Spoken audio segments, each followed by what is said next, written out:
Hello, everyone. I'm Laura Wilson, the Global Director of Small Group and Personal Training for PowerPlate. And I'm thrilled that you're joining me today, virtually, digitally, from all over the world, and just excited that we're still able to deliver some upskilling and education. So today's session is going to be all about the what, the why, and the how behind training in a virtual world.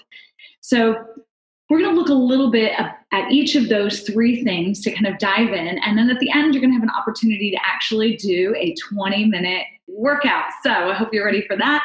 And hopefully we'll have just a little bit of pause to allow you to get ready for that. So the what. So what exactly are we talking about? Training in a virtual world now, online, on demand, streaming, all of these options that are out there.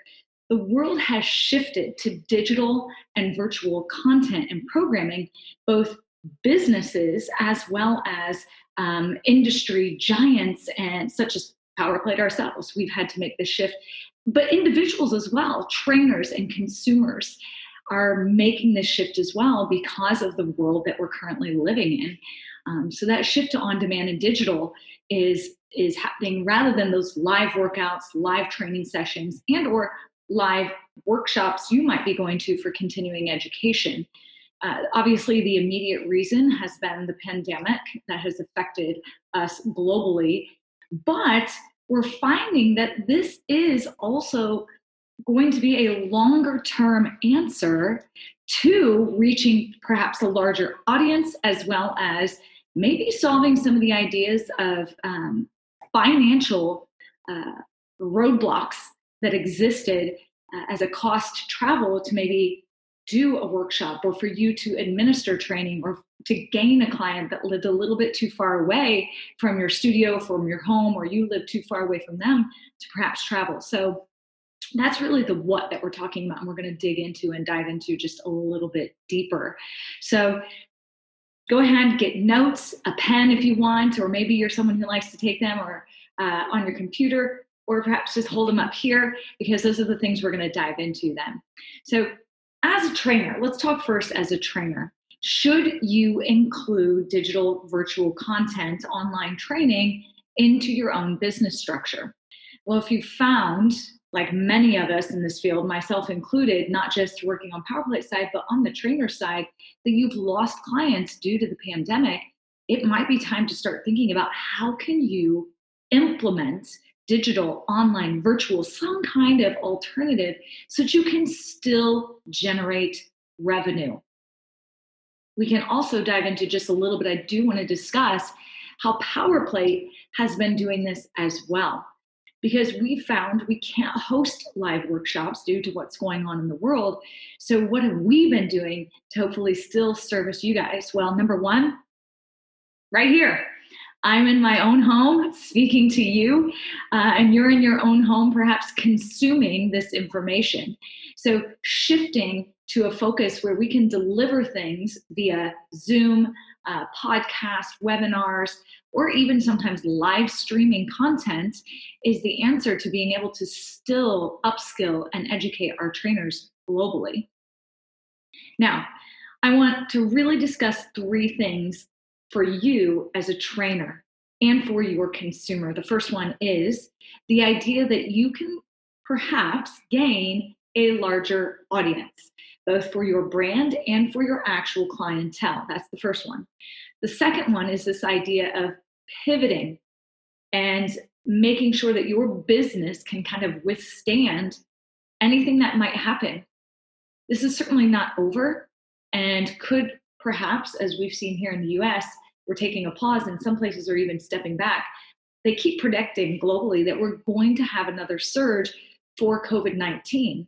Now, whether it's COVID-19 or some other situation that happens sometime in the future, that's the second thing, is the idea of being able to pivot your business structure so that you can kind of weather any kind of event that might be thrown at you as far as your business structure. The third one is keeping yourself upskilled, relevant, and up to date in what's going on in the market around you. So that's the three we're going to address right now as far as you as a trainer and reaching your clients and consumers. So let's dive into that first one. This idea of being able to address a larger audience than you currently did, maybe pre-COVID-19, pre-pandemic.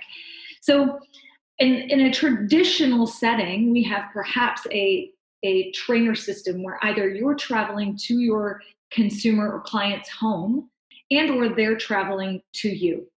So it really became about whether or not it was feasible to travel and make that travel in distance time.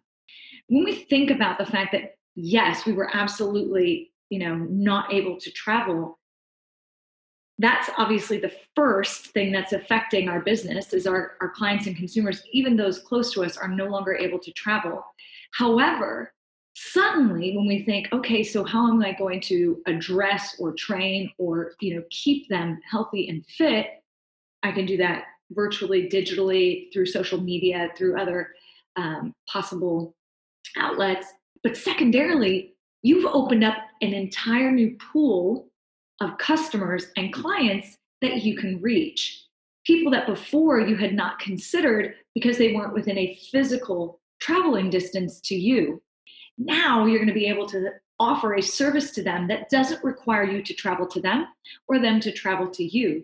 We can use phones, we can use laptops, we can use all sorts of other avenues to still get them the results and still have somewhat of a one-on-one or personal touch by being live with them virtually.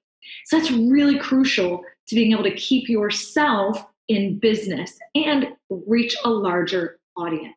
So you can really, really, really make a difference in loads of people's lives with Power Play training.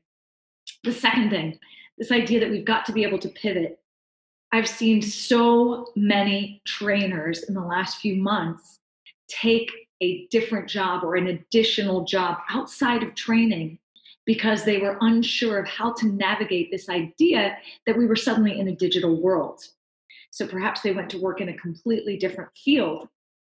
We need to make sure that we have a business that allows us to pivot and still meet with our clients and still get them the results that they're looking for, keeping them healthy and well.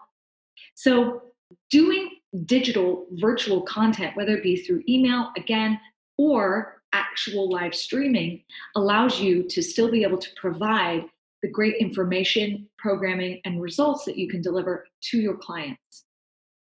Third, we've also got to keep ourselves upskilled and relevant. The awesome part about that is that we have seen so many of the industry giants, PowerPlay included, pivot to create CECs and upskilling that are available to you digital, online, virtually, whether it be through watching modules and then taking the practical test online, or perhaps attending a podcast and actually doing something live. These are all options that you can see, and many of them are even free. For example, we now offer our 3-hour Discover workshop on our webpage that you could do completely free, finish the practical exam at the end, and then receive your CECs. So it's a phenomenal way for you guys to keep yourself upskilled and relevant in this market without falling behind, despite not being able, I should say, to travel physically to these conferences, conventions, and education workshops. So those are 3 big things about the why. Why should we consider doing this? Now, the meat and potatoes. We're going to spend significant amount of time talking about how. How can you do this? Well, I'm hoping that some of you have participated perhaps in some of the things that we've been doing at PowerPlay. Number 1, I just mentioned it. Taking that Discover workshop or upskilling workshop that you can do and receiving CECs completely online. So you get a little idea, a little taste of what's out there. It's provided in YouTube clips that trainers can watch at their own speed and then finish the test on their own and get everything emailed back to them. We've also been creating content through our live content streaming on Facebook, on Instagram, and then eventually putting them onto YouTube, Facebook, and IGTV. So these are live sessions.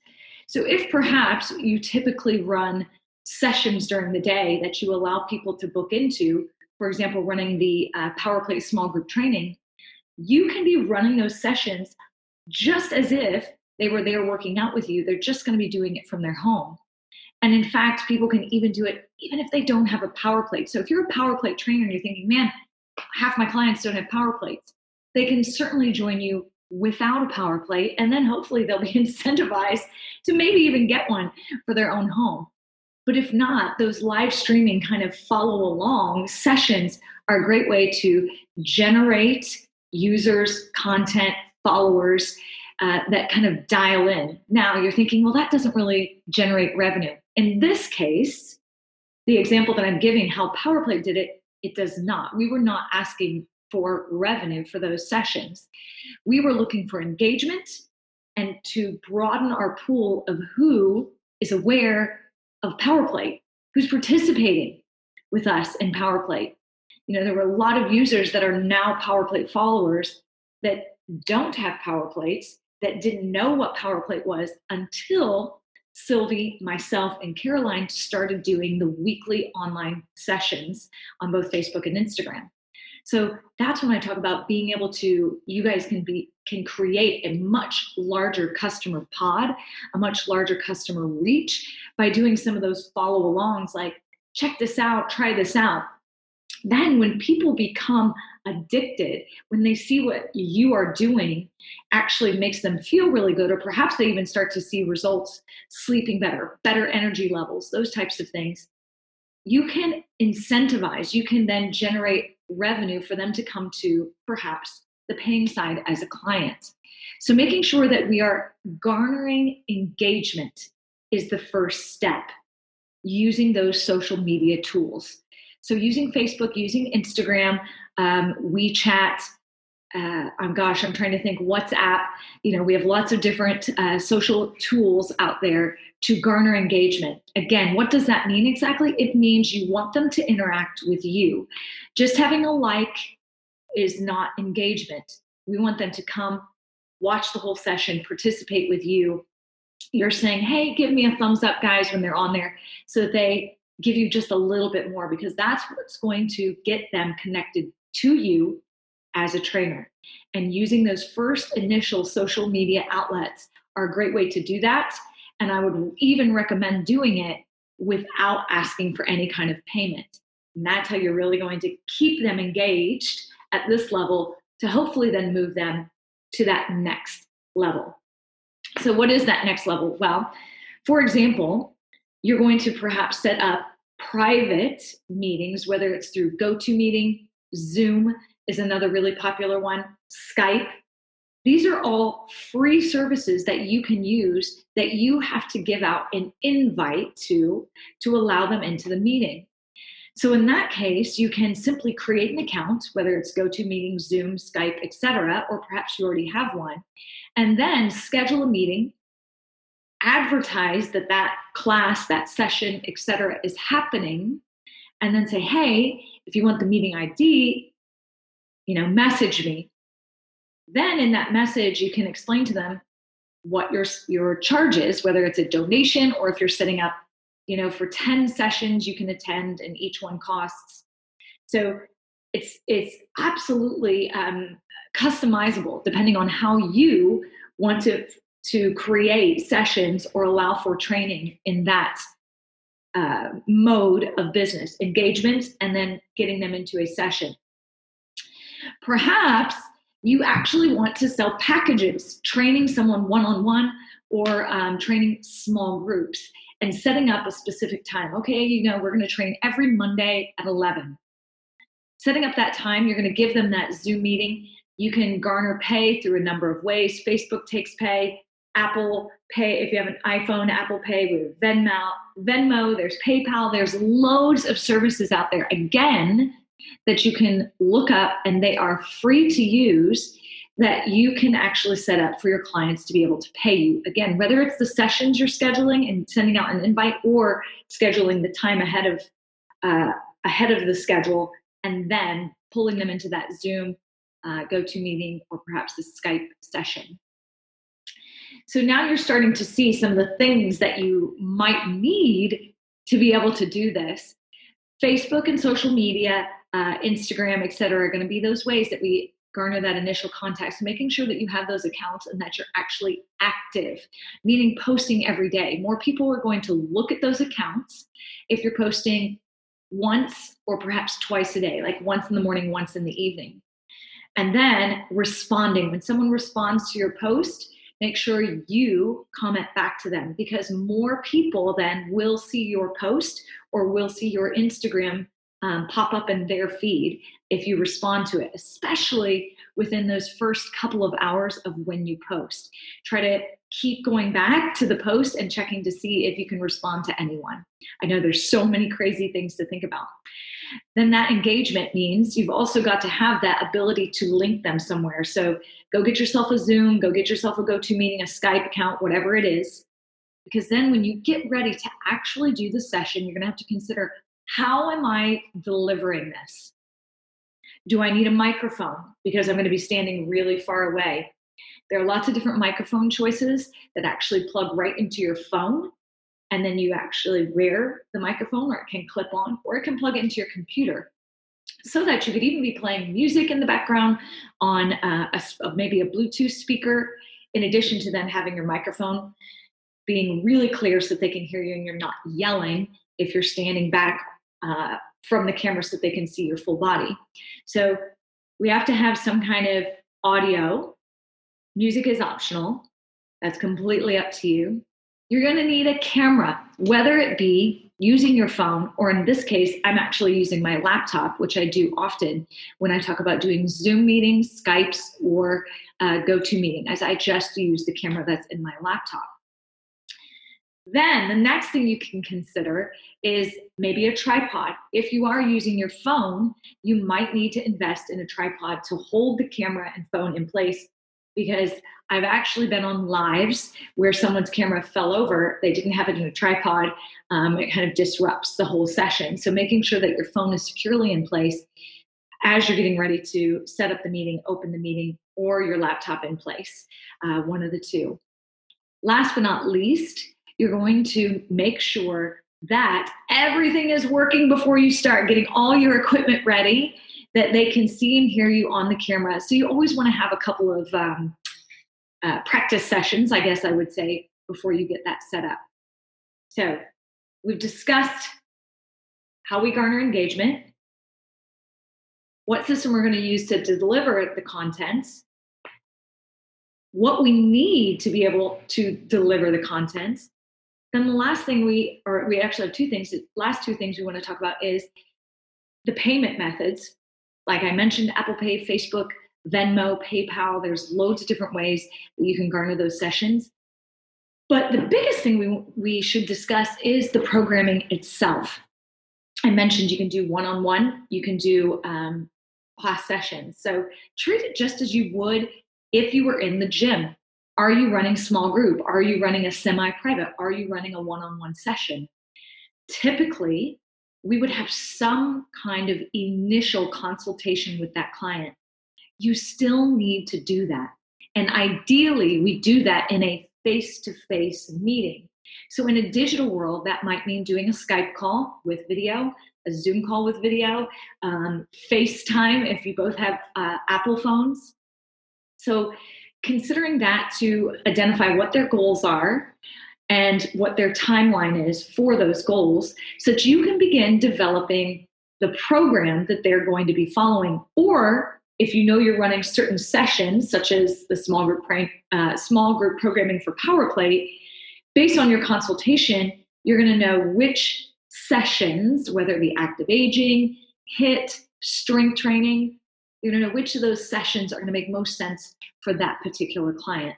So I would recommend that you have a face-to-face meeting, virtual meeting with your client first to identify goals and then timelines.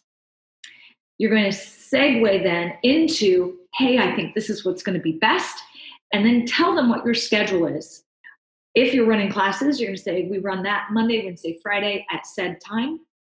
If you're talking about doing one-on-one sessions, that's when you could then discuss, we'll have a Zoom meeting or we'll have a FaceTime call every week at X time.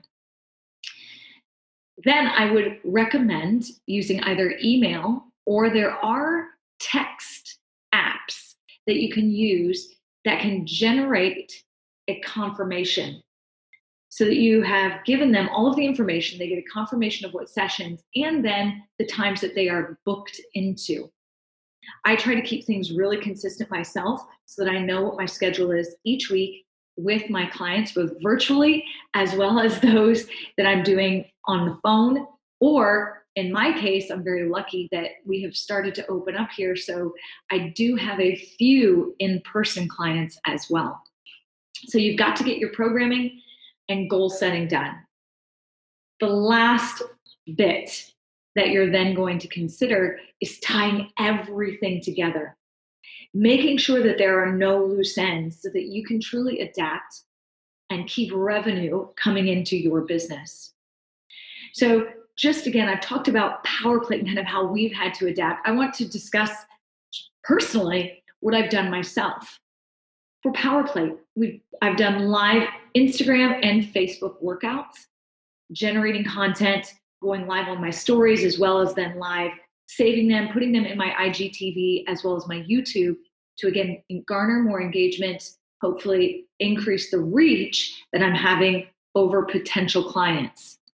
From there, I typically use Zoom as my form of having one-on-one personal training, or in some cases, PowerPlate small group. Because what we may find is that people might be hesitant to go back to the gym, to the studio, etc. Even though PowerPlate allows you to really have a great social distancing way of training, I'm still finding that some of my clients are not ready to train in the physical, like brick and mortar building of the gym. So they have continued to request that they stay in this virtual training market where they have my Zoom link, we dial up, I see them on their PowerPlate, they see me demonstrating exercises on my PowerPlate and running the training session pretty much how we would if I were there in person, with the exception of you can't feel, touch, move. You're still going to be watching, correcting technique, instructing, and coaching them. It's just not that physical presence right there with them. That has really allowed me, if no other thing, it's allowed me to just stay in contact with my clients. So during this time, it's almost a 4-month shutdown now, I have not lost a single client that I train on PowerPlate, because I've been able to shift and pivot through social media, as well as then revenue generating through the Zoom, Skype, GoToMeeting side, and keeping my clients on track. One of the most wonderful things about this is that we do have PowerPlates that are meant for home use. We have multiple models. And so I had a number of my clients who ended up purchasing personal PowerPlates and or the Move in particular. Those were the two most popular, so that they could train on a PowerPlate at home rather than train on the PowerPlate at the gym. So those adaptations are something that you need to consider when you're looking at your business, A, to pivot, to be relevant in this moment, but B, moving forward in a world that could be shifting and changing. Perhaps your clients decide that they're not coming back to the gym, that they've established a new habit of working out from home. Those are things that we as trainers need to be able to adapt to so that we can stay relevant and we can keep doing what we love. So, training in a virtual world, it is certainly a way for you to adapt and kind of weather this trying time, but it is in fact a way that you can garner more business, a larger reach, and perhaps more money long-term by utilizing both the social, digital, virtual world, in addition to those that are going to come and want to see you in person. So I encourage you to start looking at these different avenues to add to your own business structure so that you can find other options to increase your brands and increase your reach out into the world to change people's health and wellness. So now's the time when we talk about questions and answers. So I'm going to allow you to submit those to Leo and Steve so that I can come back and answer those for you. So any questions you have all about training in a virtual world, whether it's the what, the why, or the how, I am happy to answer those because I've been navigating this world myself, and I am here to help you guys start branching out if you haven't already. And it's time to get changed and get ready for a workout. So you're going to experience about a 20-minute virtual workout and what that would look like if you were participating with me. So you're going to experience it as the consumer. You can see how I coach, move, do, and show. And then hopefully you can replicate this yourself in your own home. So I will see you soon.